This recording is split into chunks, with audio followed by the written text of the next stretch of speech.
Hello there, my name is Gav Cross, and I'm a storyteller. But also, I'm the co-host of the Haunted Bookclub, the book club where we do the reading for you.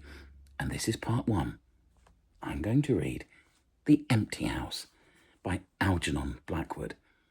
And then you can join us live on Substack, or you can subscribe and listen into the conversation afterwards. John Reppion will let us know what he knows about the story, and then our book clubbers will natter along. They're all really rather lovely. You could join us. The Empty House by Algernon Blackwood. Certain houses, like certain persons, manage somehow to proclaim at once their character for evil.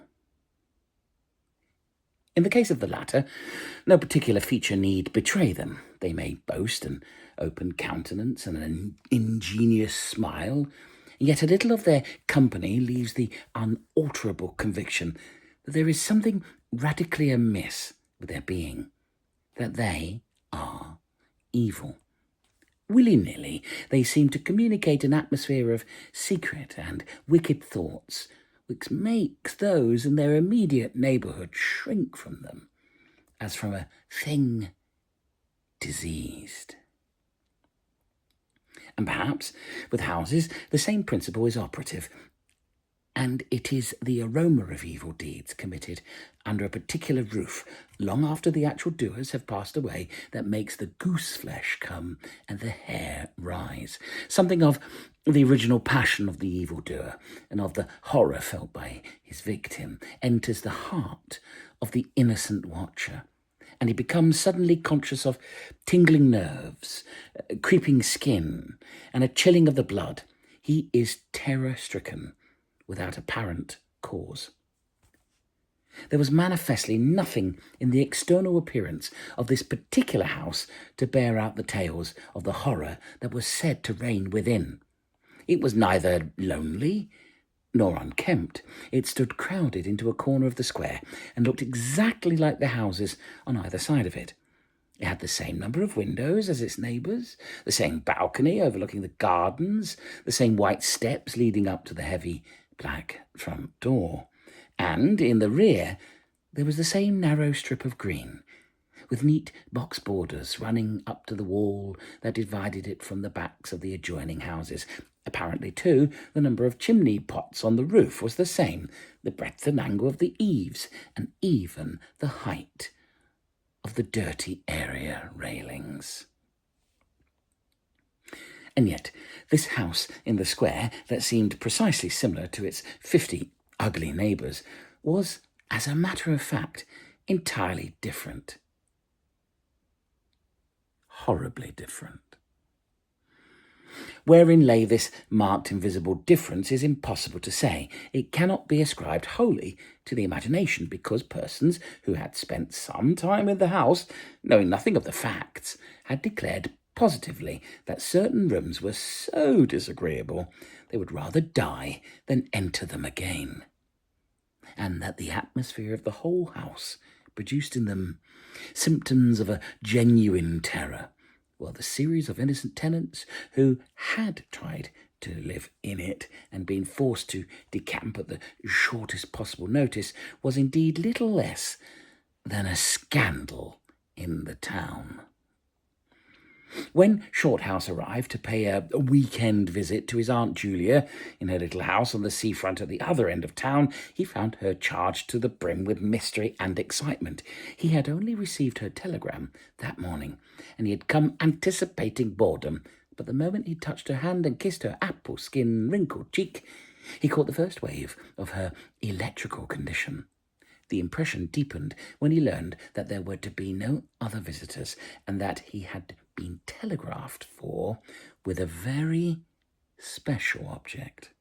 Something was in the wind, and the something would doubtless bear fruit, for this elderly spinster aunt, with a mania for psychical research, had brains as well as willpower, and by hook or by crook, she usually managed to accomplish her ends. The revelation was made soon after tea, when she sidled close up to him as they paced slowly along the seafront in the dusk. "I've got the keys," she announced in a delighted yet half-awesome voice.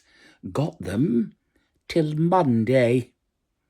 "The keys of the bathing machine, or—" he asked innocently, looking from the sea to the town.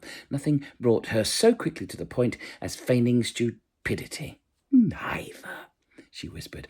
"I've got the keys of the haunted house in the square, and I'm going there tonight." Shorthouse was conscious of the slightest possible tremor down his back. He dropped his teasing tone. Something in her voice and manner thrilled him. She was in earnest. "But you can't go alone," he began. "That's why I wired for you," she said with decision. He turned to look at her. The ugly-lined, enigmatical face was alive with excitement. There was the glow of genuine enthusiasm round it like a halo. The eyes shone. He caught another wave of her excitement, and a second tremor, more marked than the first, accompanied it. "Thanks, Aunt Julia," he said politely.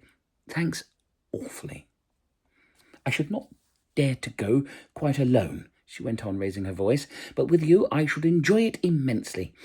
You're afraid of nothing, I know." "Thanks so much," he said again. Is anything likely to happen?" "A great deal has happened," she whispered, "though it's been most cleverly hushed up. 3 tenants have come and gone in the last few months, and the house is said to be empty for good now."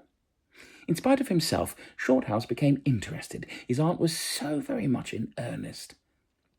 "The house is very old indeed," she went on, "and the story, an unpleasant one, dates a long way back.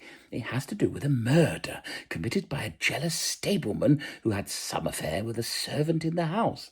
One night he managed to secrete himself in the cellar, and when everyone was asleep, he crept upstairs to the servants' quarters, chased the girl down to the next landing, and before anyone could come to the rescue, threw her bodily over the banisters into the hall below. And the stableman was caught, I believe, and hanged for murder, but it all happened a century ago, and I've not been able to get more details of the story." Shorthouse now felt his interest thoroughly aroused, but though he was not particularly nervous for himself, he hesitated a little on his aunt's account. "On one condition," he said at length. "Nothing will prevent my going," she said firmly, "but I may as well hear your condition." "That you guarantee your power of self-control if anything really horrible happens. I mean, that you are sure you won't get too frightened." "Jim," she said scornfully, "I'm not young, I know, nor are my nerves, but with you I should be afraid of nothing in the world." This, of course, settled it, for Shorthouse had no pretensions to being other than a very ordinary young man, and an appeal to his vanity was irresistible. He agreed to go. Instinctively, by a sort of subconscious preparation, he kept himself and his forces well in hand the whole evening, compelling an accumulative reserve of control by that nameless inward process of gradually putting all the emotions away and turning the key upon them, a process difficult to describe, but wonderfully effective, as all men who have lived through severe trials of the inner man well understand. Later, it stood him in good stead. But it was not until 10:30, when they stood in the hall, well in the glare of friendly lamps and still surrounded by comforting human influences, that he had to make the first call upon this store of collected strength. For once the door was closed, and he saw the deserted, silent street stretching away, white in the moonlight before them, it came to him clearly that the real test that would be in dealing with 2 fears instead of 1. He would have to carry his aunt's fear as well as his own, and, as he glanced down at her sphinx-like countenance and realised that it might assume no pleasant aspect in a rush of real terror, he felt satisfied with only one thing in the whole adventure, that he had confidence in his own will and power to stand against any shock that might come. Slowly, they walked along the empty streets of the town. A bright autumn moon silvered the roofs, casting deep shadows. There was no breath of wind, and the trees in the full gardens by the seafront watched them silently as they passed along. To his aunt's occasional remarks, Shorthouse made no reply, realising that she was simply surrounding herself with mental buffers, saying ordinary things to prevent herself thinking of extraordinary things. Few windows showed lights, and from scarcely a single chimney came smoke or sparks. Shorthouse had already begun to notice everything, even the smallest details. Presently, they stopped at the street corner and looked up at the name on the side of the house, full in the moonlight, and with one accord, but without remark, turned into the square and crossed over to the side of it that lay in shadow. "The number of the house is 13, whispered a voice at his side, and neither of them made the obvious reference, but passed across the broad street of moonlight and began to march up the pavement in silence. It was about halfway up the square that Shorthouse felt an arm slipped quietly but significantly into his own, and knew then that their adventure had begun in earnest, and that his companion was already yielding imperceptibly to the influences against them. She needed support. A few minutes later they stopped before a tall, narrow house that rose before them into the night, ugly in shape and painted a dingy white. Shutterless windows without blinds stared down upon them, shining here and there in the moonlight. There were weather streaks in the wall and cracks in the paint, and the balcony bulged out from the first floor a little unnaturally.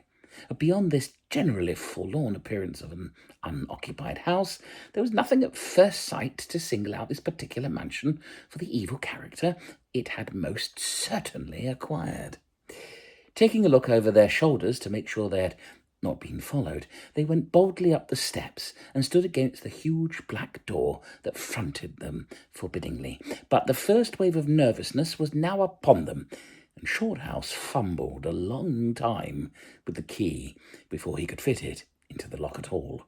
For a moment, if truth were told, they both hoped it would not open, for they were a prey to various unpleasant emotions as they stood there on the threshold of their ghostly adventure.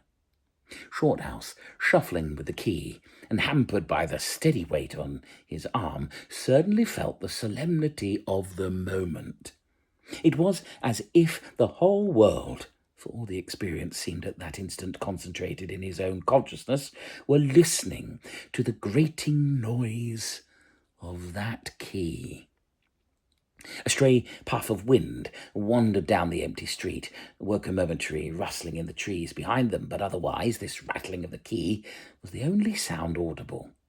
And at last it turned in the lock, and the heavy door swung open and revealed a yawning gulf of darkness beyond. With a last glance at the moonlit square, they passed quickly in, and the door slammed behind them with a roar that echoed prodigiously through empty halls and passages. But instantly, with the echoes, another sound made itself heard. And Aunt Julia leaned suddenly so heavily upon him that he had to take a step backwards to save himself from falling. A man had coughed close beside them, so close that it seemed they must have been actually by his side in the darkness. With the possibilities of practical jokes in his mind, Shorthouse at once swung his heavy stick in the direction of the sound, but it met nothing more solid than air. He heard his aunt give a little gasp behind him. "There's someone here," she whispered. "I heard them." "Be quiet," he said sternly. It was nothing but the noise of the front door. "Oh, get a light, quick," she added, as her nephew, fumbling with a box of matches, opened it upside down and let them all fall with a rattle on the stone floor. The sound, however, was not repeated. There was no evidence of retreating footsteps. In another minute they had a candle burning, and using an empty end of a cigar case as a holder, and when the first flare had died down, he held the impromptu lamp aloft and surveyed the scene. And it was dreary enough in all conscience, for there is nothing more desolate in all the abodes of men than an unfurnished house, dimly lit, silent and forsaken, and yet tenanted by rumour with the memories of evil and violent histories. They were standing in a wide hallway. On their left was the open door of a spacious dining room, and in the front of the hall ran, ever narrowing, into a long dark passage that led apparently to the top of the kitchen stairs. The broad, uncarpeted staircase rose in a sweep before them, everywhere draped in shadows, except for a single spot about halfway up, where the moonlight came in through the window and fell on a bright patch on the boards. This shaft of light shed a faint radiance above and below it, lending to the objects within its reach a misty outline that was infinitely more suggestive and ghostly than complete darkness. Filtered moonlight always seems to paint faces on the surrounding gloom, and as Shorthouse peered up into the well of darkness and thought of the countless empty rooms and passages in the upper part of the old house, he caught himself longing again for the safety of the moonlit square or the cosy, bright drawing-room they had left an hour before. Then, realizing that these thoughts were dangerous, he thrust them away again and summoned all his energy for concentration on the present. "Aunt Julia," he said aloud, severely, "we must now go through the house from top to bottom and make a thorough search." The echoes of his voice died away slowly all over the building, and in the intense silence that followed he turned to look at her. In the candle light he saw that her face was already ghastly pale, but she dropped his arm for a moment and said in a whisper, stepping close in front of him, "I agree. We must be sure there's no one hiding. That's the first thing." She spoke with evident effort, and he looked at her with admiration. "You feel quite sure of yourself? It's not too late." "I think so," she whispered, her eyes shifting nervously toward the shadows behind. "Quite sure. Only one thing." "What's that?" "You must never leave me alone for an instant." "As long as you understand that any sound or appearance must be investigated at once, for to hesitate means to admit fear. That is fatal." "Agreed," she said, a little shakily after a moment's hesitation. "I'll try." Arm in arm, Shorthouse holding the dripping candle and the stick, while his aunt carried the cloak over his shoulders, figures of utter comedy to all but themselves, they began a systematic search. Stealthily, walking on tiptoe and shading the candle lest it should betray their presence through the shutterless windows, they went first into the big dining room. There was not a stick of furniture to be seen. Bare walls, ugly mantelpieces, and the empty grates stared at them. Everything they felt resented their intrusion, watching them, as it were, with veiled eyes. Whispers followed them. Shadows flitted noiselessly to right and left. Something seemed ever at their back, watching, waiting an opportunity to do them injury. There was the inevitable sense that operations which went on when the room was empty had been temporarily suspended till they were well out of the way again. The whole dark interior of the old building seemed to become a malignant presence that rose up warning them to desist and mind their own business every moment. The strain on the nerves increased. Out of the gloomy dining room they passed through large folding doors into a sort of library or smoking room, wrapped equally in silence, darkness, and dust. and from this they regained the hall near the top of the back stairs. Here a pitch-black tunnel opened before them into the lower regions, and, it must be confessed, they hesitated. But only for a minute. With the worst of the night still to come, it was essential to turn from nothing. Aunt Julia stumbled at the top of the dark descent, ill-lit by the flickering candle, and even Shorthouse felt at least half the decision go out of his legs. "Come on," he said peremptorily, and his voice ran on and lost itself in the dark, empty spaces below. "I'm coming," she faltered, catching his arm with unnecessary violence. They went a little unsteadily down the stone steps. Cold, damp air meeting them in the face, close and malodorous. The kitchen, into which the stairs had led along a narrow passage, was large, with a lofty ceiling. Several doors opened out of it, some into cupboards with empty jars still standing on the shelves, and others into the horrible little ghostly back offices, each colder and less inviting than the last. Black beetles scurried over the floor, and once, when they knocked against a deal table standing in a corner, something about the size of a cat jumped down with a rush and fled, scampering across the stone floor into the darkness. Everywhere there was a sense of recent occupation, an impression of sadness and gloom. Leaving the main kitchen, they went towards the scullery. The door was standing ajar, and as they pushed it open to its full extent, Aunt Julia uttered a piercing scream, which she instantly tried to stifle by placing her hand over her mouth. For a second, Shorthouse stood stock still, catching his breath. He felt as if his spine had suddenly become hollow, and someone had filled it with particles of ice. Facing them, directly in their way, between the doorposts, stood the figure of a woman. She had dishevelled hair, wildly staring eyes, and her face was terrified and white as death. She stood there motionless for the space of a single second. Then the candle flickered, and she was gone utterly, and the door framed nothing but empty darkness. "Only the beastly jumping candlelight," he said quickly in a voice that sounded like someone else's and was only half under control. "Come on, Aunt, there's nothing there." He dragged her forward. With a clattering of feet and a great appearance of boldness, they went on, but over his body the skin moved, as if crawling ants covered it, and he knew by the weight on his arm that he was supplying the force of locomotion for two. The scullery was cold, bare and empty, more like a large prison cell than anything else.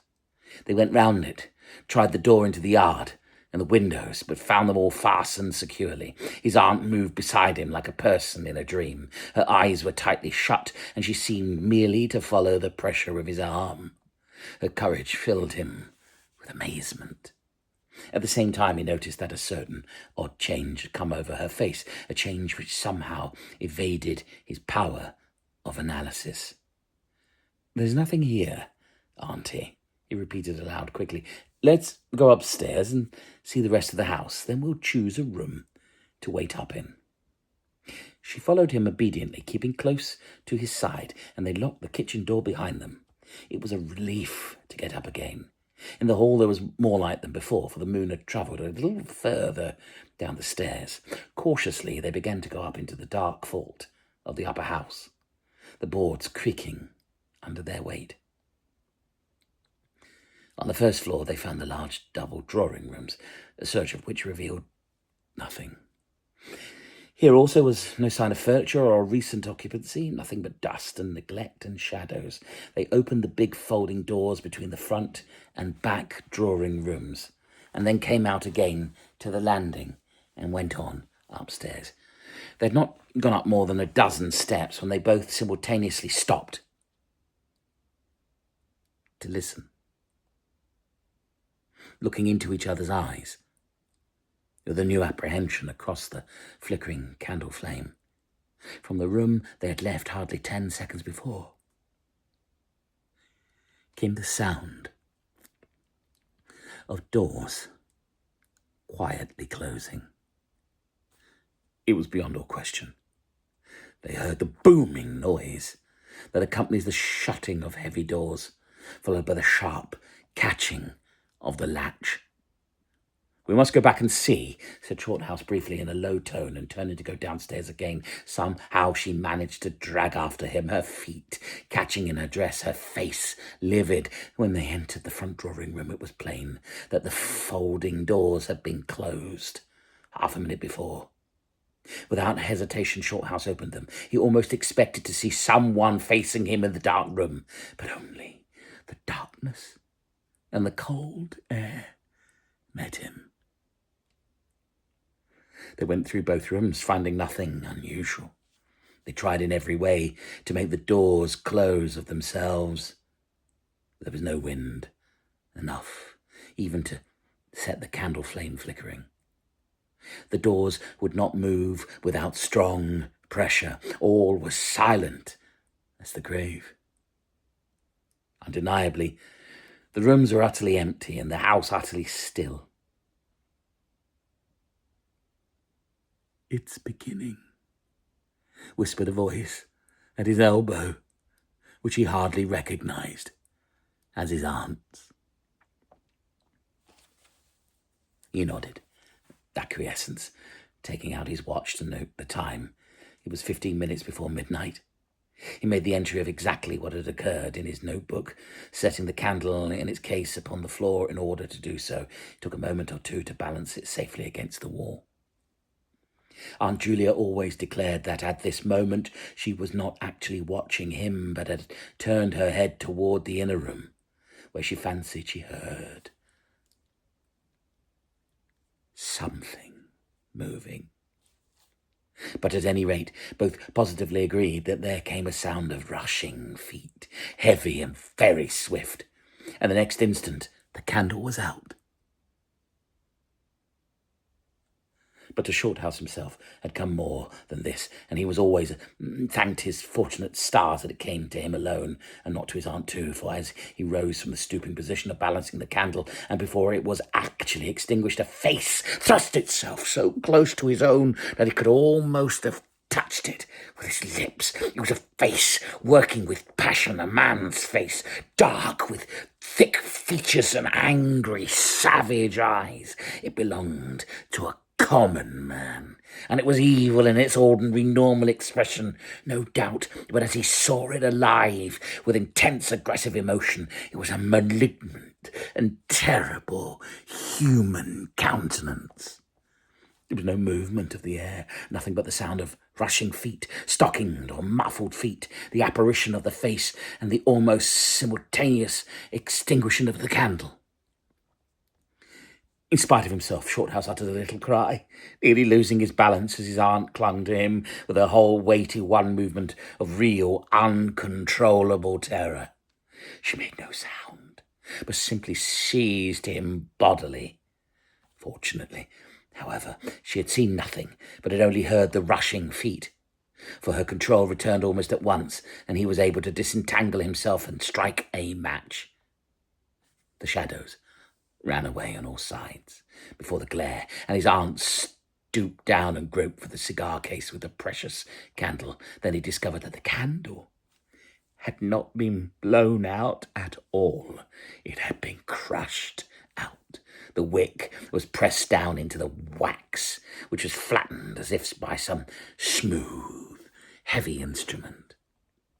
How his companion so quickly overcame her terror, Shorthouse never properly understood, but his admiration for her self-control increased tenfold, and at the same time served to feed his own dying flame, for which he was undeniably grateful. Equally inexplicable to him was the evidence of physical force they had just witnessed. He at once suppressed the memory of stories he had heard of physical mediums and their dangerous phenomena, for if these were true, and neither his aunt or himself was unwittingly a physical medium, it meant that they were simply aiding to focus the forces of a haunted house already charged to the brim. It was like walking with unprotected lamps among uncovered stores of gunpowder. So, with as little reflection as possible, he simply relit the candle and went up to the next floor. The arm in his trembled, it is true, and his own tread was often uncertain, but they went on with thoroughness, and after a search revealing nothing, they climbed the last flight of stairs to the top floor of all. Here they found a perfect nest of small servants' rooms with broken pieces of furniture, dirty cane-bottomed chairs, a chest of drawers, cracked mirrors, and decrepit bedsteads. The rooms had low, sloping ceilings already hung here and there with cobwebs, small windows, and badly plastered walls, a depressing and dismal region which they were glad to leave behind. It was on the stroke of midnight when they entered a small room on the 3rd floor, close to the top of the stairs, and arranged to make themselves comfortable for the remainder of their adventure. It was absolutely bare. It was said to be the room then used as a clothes closet, into which the infuriated groom had chased his victim and finally caught her. Outside, across the narrow landing, began the stairs leading up to the floor above, and the servants' quarters, where they had just searched. In spite of the chilliness of the night, there was something in the air of this room that cried for an open window. But there was more than this. Shorthouse could only describe it by saying that he felt less master of himself here than in any other part of the house. There was something that acted directly on the nerves, tiring the resolution, enfeebling the will. He was conscious of this result before he had been in the room 5 minutes, and it was in the short time they stayed there that he suffered the wholesale depletion of his vital forces, which was, for himself,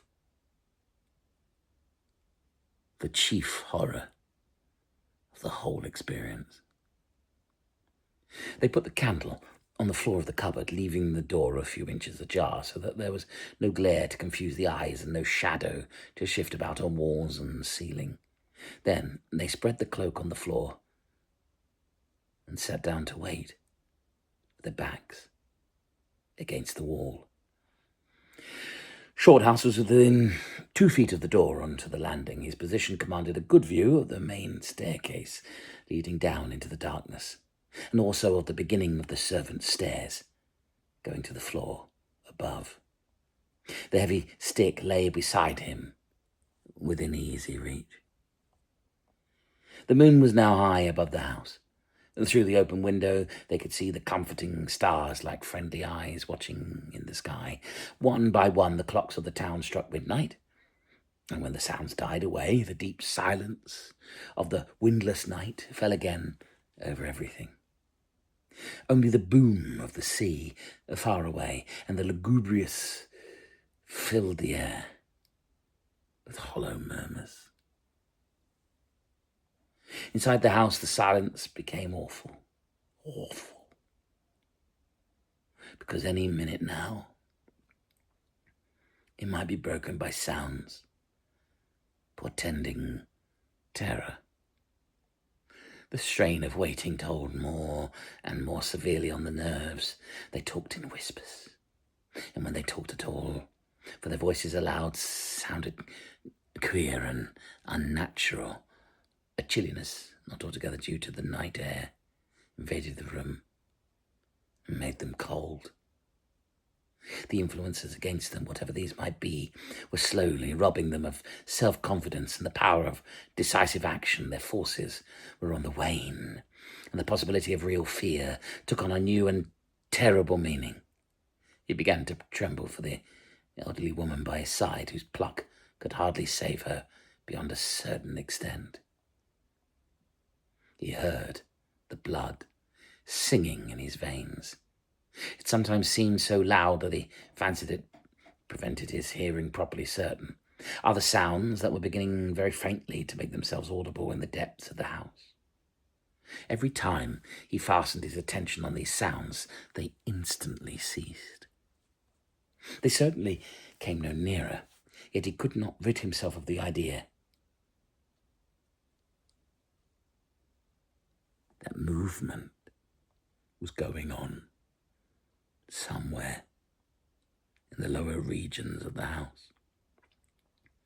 The drawing-room floor, where the doors had been so strangely closed, seemed too near. The sounds were farther off than that. He thought of the great kitchen, of the scurrying black beetles, and of the dismal little scullery. But somehow or other they did not seem to come from there either. Surely they were not outside the house.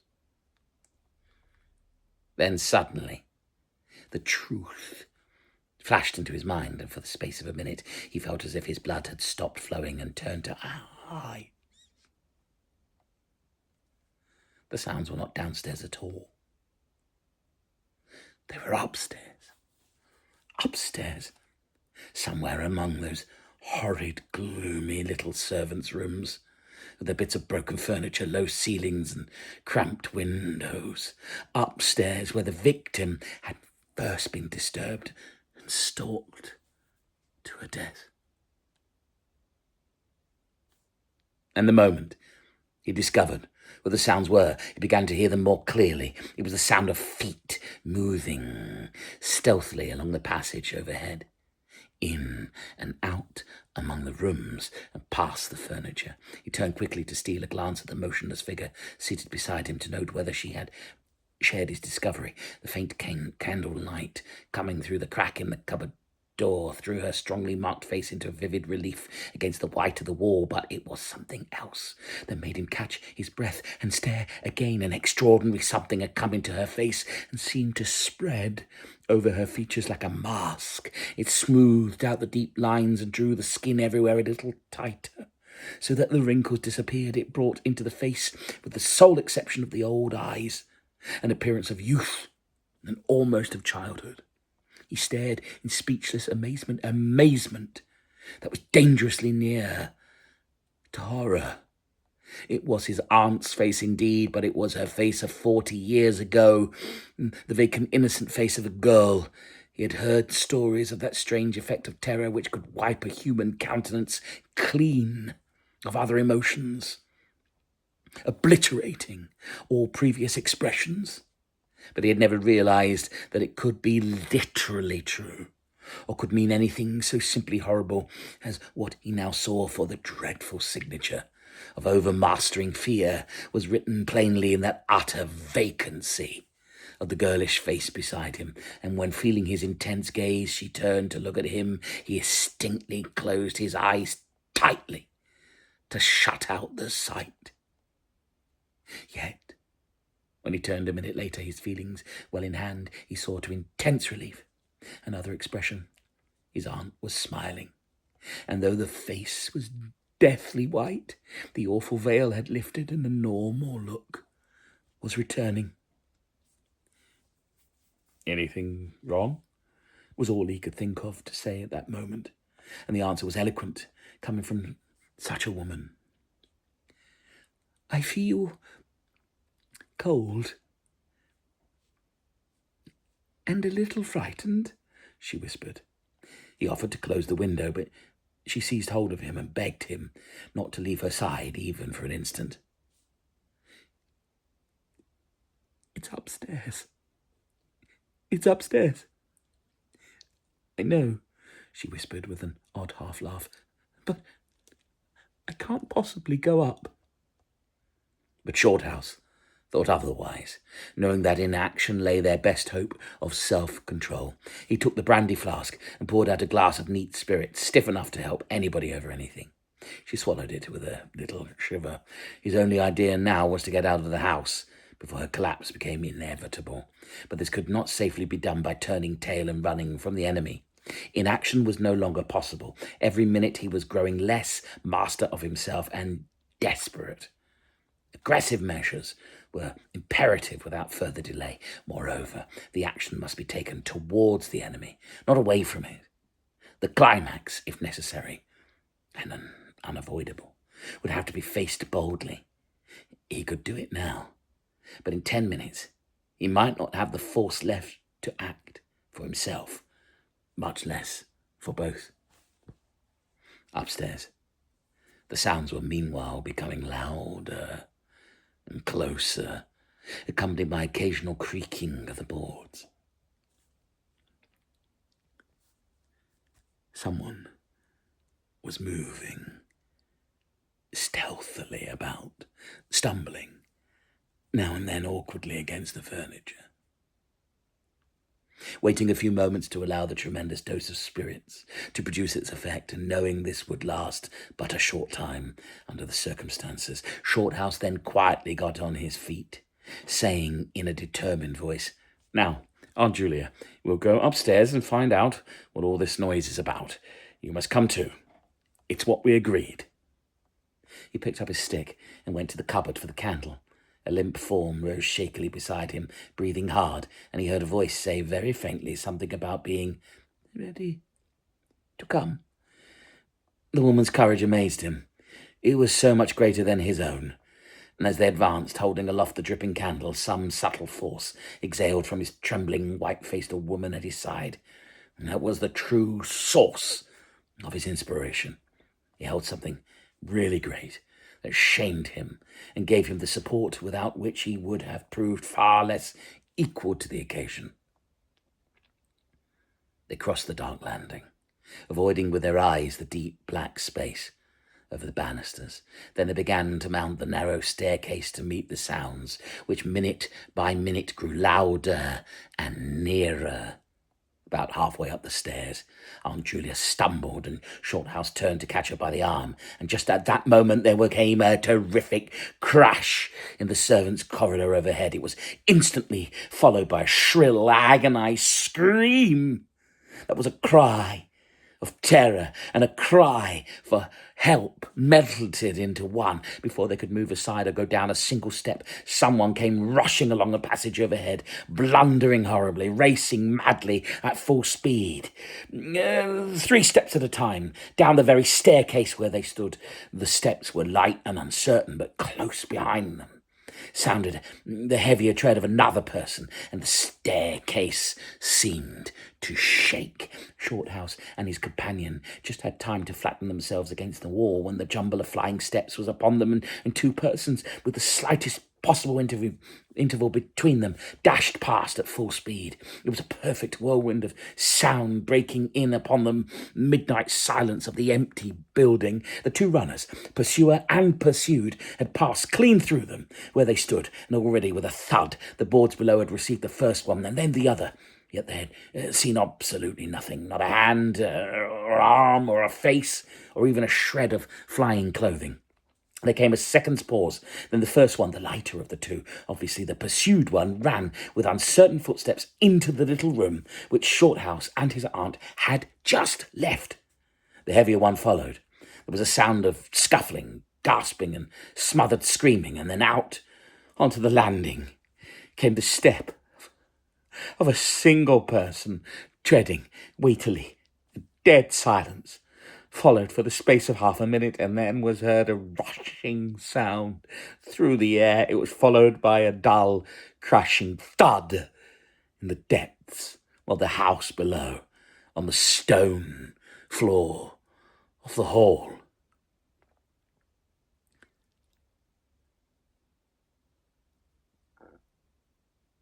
Utter silence reigned after.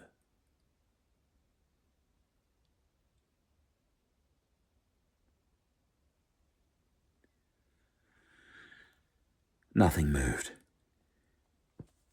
The flame of the candle was steady, had been steady for the whole time, and the air had been undisturbed by any movement whatsoever.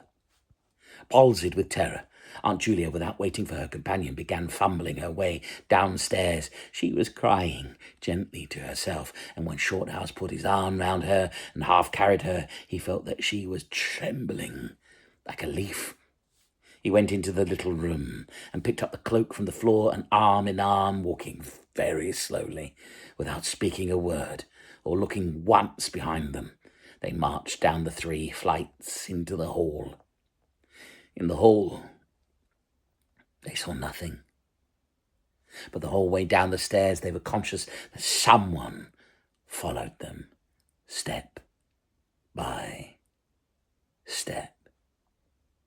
When they went faster, it was left behind. And when they went more slowly, it caught them up. But never once did they look behind to see. And at each turning of the staircase they lowered their eyes for fear of the following horror they might see upon the stairs above. With trembling hands, Shorthouse opened the front door, and they walked into the moonlight and drew a deep breath of the cool night air blowing in from the sea.